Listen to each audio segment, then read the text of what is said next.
Breaking news from Vatican City. The first ever American Pope has just been elected. We will hear his first address to the faithful. Plus, the latest from Richfield, where a Clark County sheriff's deputy stabbed and killed a man in custody who was suspected of driving under the influence. We have a live report coming up and later.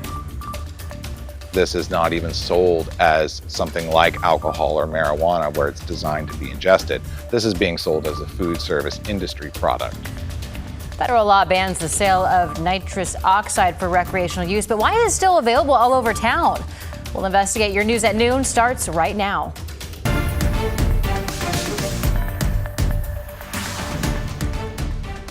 We start this afternoon with breaking news from Vatican City. Cardinal Robert Prevost of the United States has been elected the new pope, taking the name Leo XIV. Born in Chicago, 69-year-old Prevost is the first American pope in the 2,000-year history of the Catholic Church. As a missionary, he spent his career ministering in Peru.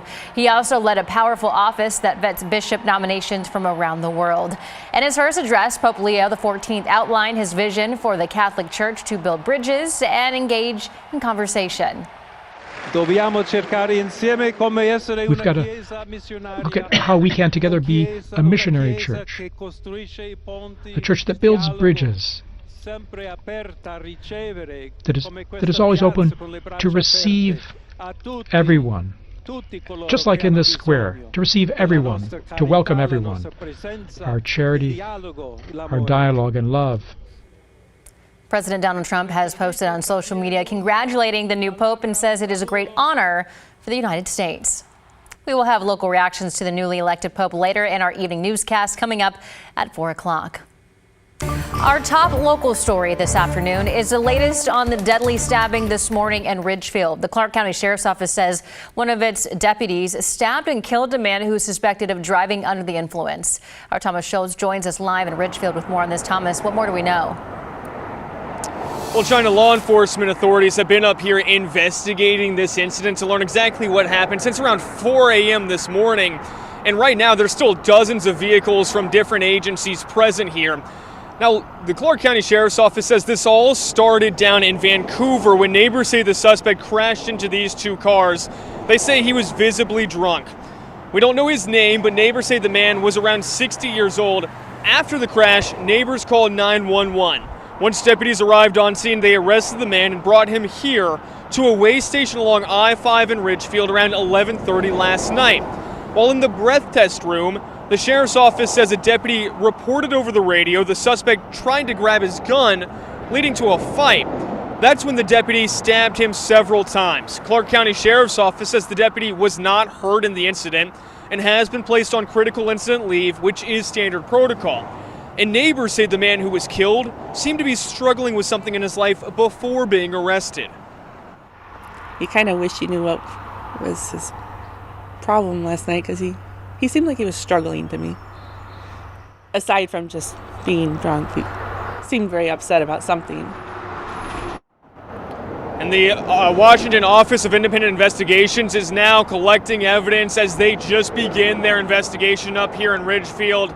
Officials for that agency that say that they should have more information into what happened here in the next day or two. China? Thomas, thank you. And we are learning more about two fires reported earlier this morning. Portland Fire responded to a tree on fire in Laurel Host Park in southeast Portland. Crews arrived to find a single fir tree on fire from the ground to the top. Some grass caught fire there too, but Portland Fire says it didn't spread to other trees. Fire officials have not determined the cause of fire, but they say it's possible it was started by a discarded cigarette or other smoking material. Firefighters also responded to a fire in a mobile home park in Gresham this morning. Two cars caught fire around 3 o'clock on Northeast 201st and Sandy. Gresham Fire says it appears that someone intentionally set the cars on fire, though they say it's likely an isolated incident. They're continuing to investigate.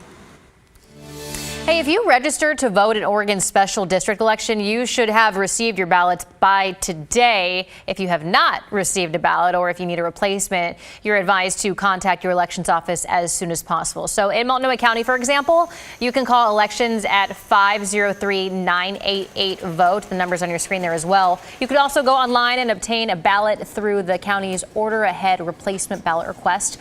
And in order to have your ballot count, you have to have either mail it in or return to an official ballot drop site by May 20th. All right, headed over to Rod Hill for a look at weather. Yeah, beautiful day out there, sunny, warming up. It's a little bit cooler than yesterday, and it will stay that way this afternoon, but I still think Portland will likely get up to at least 70 degrees. Here's our Strickland's Casino Resort camera in Lincoln City, 54 degrees. Breezes are there, but they're not strong, and they're not expected to become strong. North-northwest at 12 miles per hour. Here's our Marion County camera looking at the State Capitol Mall there. 60 is the temperature at noon, a north wind at 10. Downtown Portland, 59 with the airport temperature out along the river with a west-northwest at 9, and you can see the beautiful clear skies that we currently have. So I'm going to leave the forecast high at 71 degrees in the 4 o'clock hour this afternoon. Be a mostly sunny evening, 67 degrees at 8 o'clock. The first chance of rain, next chance of rain I should say, shows up as early as Saturday, and we'll have that forecast into Mother's Day coming up shortly. Thank you, Rod. Now to news from the White House. President Donald Trump announced a new trade deal with the United Kingdom. Under the deal, the U.S. will lower tariffs on cars imported from Britain and eliminate tariffs on steel and aluminum, though the 10% baseline tariff will stay in place. The UK promised to reduce what President Trump calls non-tariff barriers to U.S. products. In the meantime, the Trump administration also announced it's rescinding U.S. chip export restrictions proposed by the Biden administration. The legislation would have organized countries into 3 different tiers, each with different restrictions on whether AI chips can be shipped to the country without a license. Chip makers, included NVIDIA, have been against the tiered restrictions. All right, now to some other local headlines here. 10 more men have filed a $51 million lawsuit against the Oregon Youth Authority, alleging that they were sexually abused when they were incarcerated as teenagers. Now, this one is new. Just 2 months ago, 10 other men filed a lawsuit against the agency. Those men also spent time as teens at the McLaren Youth Facility in Woodburn. The new lawsuit alleges Dr. Gary Edwards, who youth and staff at the facility would commonly refer to as Dr. Coldfingers, inappropriately touched and sexually abused them between the years of 2000 and 2007. They claim Edwards often ordered them to undress and have their genitals examined when it wasn't necessary. Edwards died in February after spending nearly 4 decades at McLaren. Plaintiffs say that they reported his behavior to staff many times. We have alleged and intend to prove that the response from those other OIA staffers was either to shrug it off or in some instances to laugh about the abuse that our clients were suffering. The Oregon Youth Authority declined to comment on the lawsuit, but says changes have been made, including having a nurse join a doctor in exam rooms and placing cameras outside to record what happens in the hallway. In an update, the University of Washington suspended 21 students who were arrested during a campus protest on Monday. They're accused of causing $1 million worth of damage to the inside of an engineering building. Protesters have called on the university to cut its ties with Boeing because of Boeing's contracts with the U.S. military, specifically what's being used to support Israel Defense Forces. The Trump administration says it will review the university's federal grants and contracts as part of an anti-Semitism task force. Coming up tonight at 6, a follow-up to a KGW investigation into nitrous oxide or laughing gas. As we first reported last month, health officials are sounding the alarm after a spike in dangerous cases. Our investigative team found that nitrous oxide is being sold in neighborhood mini-marts and gas stations thanks to a loophole in the law. Here's KGW's Kyle Aboshi with a preview of tonight's report. The U.S. Food and Drug Administration has made it clear misuse of nitrous oxide can lead to serious health problems, including death. But despite this warning, companies are widely marketing this product in big, bright tanks with candy-like flavors. And you don't have to look far to find it. A huge banner outside this gas station in southeast Portland advertises Galaxy Gas, generic shorthand for nitrous oxide. Walk inside the store and you'll find a wide selection of loud and colorful canisters. What's your biggest tank you got? We found nitrous oxide available all over town. It's sold in neighborhood mini marts, convenience stores, and gas stations. And online, customers can buy as much nitrous oxide as they want. eBay and Amazon have all kinds of brands, colors, and flavors. So how is this legal? Well, federal law prohibits the sale of nitrous oxide for recreational use, inhaling it. But companies can get around that if they say it's for food use only. Look closely, there's often a disclaimer in the packaging.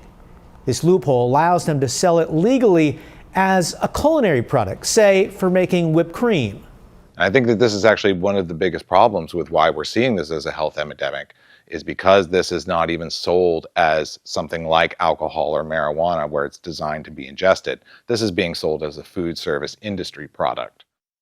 Coming up tonight at 6, our full investigation, how this growing industry appears to have been built around exploiting this loophole. Kyle Aboshi, KGW News.